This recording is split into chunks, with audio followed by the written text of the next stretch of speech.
On June 22nd, 1938, the bout between Joe Louis and Max Schmeling turned out to be one of the most important sporting events of the 20th century. The best man wins. Go ahead. The old slogan of boxing, may the best man win, and she's about to start with this Yankee Stadium packed to the doors. There isn't an empty seat.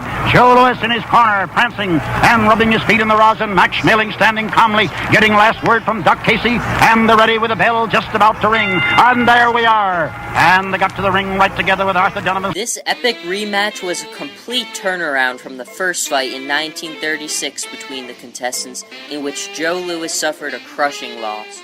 Louis with the old 1-2. The first the left and then the right.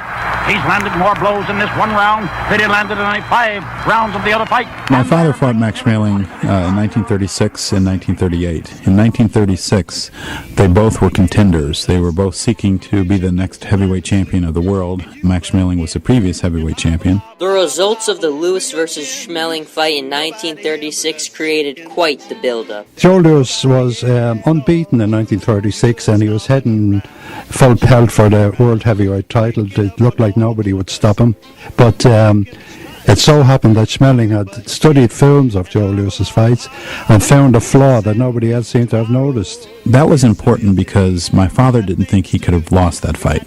Max Schmeling was 8 years his senior. He was the former heavyweight champion, not the reigning heavyweight champion. Joe Louis was the brown bomber from Detroit, Michigan. No one could beat him. He was defeating everyone. Joe Louis attained success after the loss, but only one opponent was on his mind. My father was able to fight Jimmy Braddock in 1937 in Chicago's Comiskey Park, and that's where he knocked him out in the 7th round and became the next heavyweight champion of the world. Now Max is backing away against the ropes. Louis is following him and watching for that chance. He is crowding Schmeling. Schmeling is not slipping around very much, but his face is already marked, and they stepped into a fast clinch. The rematch of Louis versus Schmeling had a tremendous amount of political implications behind it, as the world was on the brink of a Second World War. In March, the Germans marched into Austria in what is known as the Anschluss. That is, they annexed Austria, which was part of Hitler's grand plan. So here is Hitler, who had for a number of years denied that he had aggressive plans, even though he was building up the military,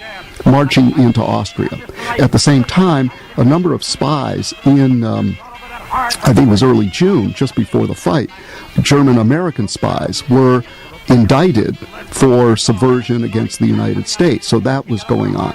And the whole atmosphere around the fight is filled with political implications. The fight of June 22nd, 1938 was a can't-miss event that everyone tuned into. Louis then cracked him with 2 straight lefts to the face and brought over that hard right to the head. There were radio hookups, of course, to Germany.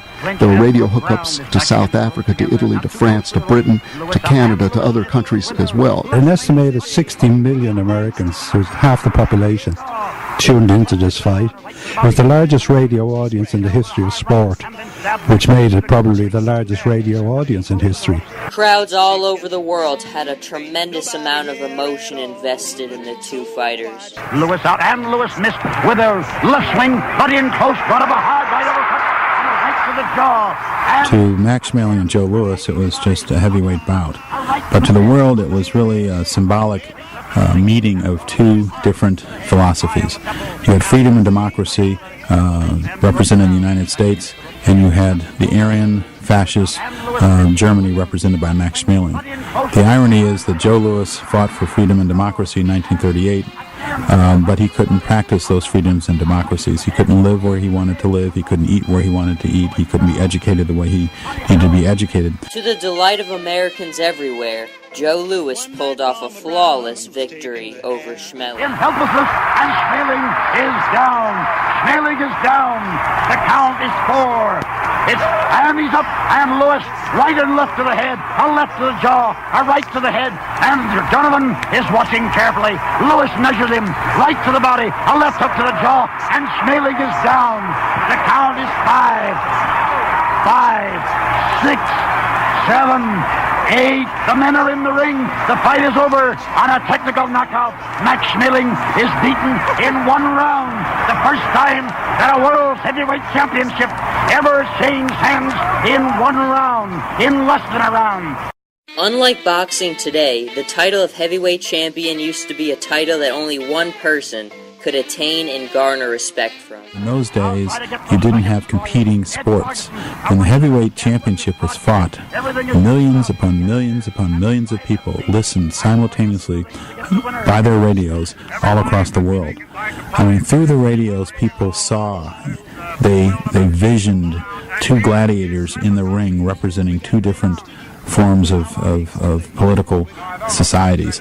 And I think that they took their imagination, and Cormac McCarthy's call was so intense that their imagination took them wherever they wanted to go. And that was such the beauty of radio. It was a significant call, and the intensity of the fight and the intensity of the people gathered in one arena. The ring is packed jammed here now, with everybody trying to get in at once, photographers, everybody shouting from the side. I've never seen such excitement from the side of any ring since I've been going to boxing matches. Lewis, in the dressing room, was asked by Jimmy Cannon, "How many rounds do you think this will go?" And Lewis held up one thumb out of his hand wrap and said 1. And in 2 minutes and 4 seconds, Aryan supremacy was put to rest as Lewis battered the bejabbers out of Schmeling. The Lewis versus Schmeling fight is hands down one of the most important sporting events of all time.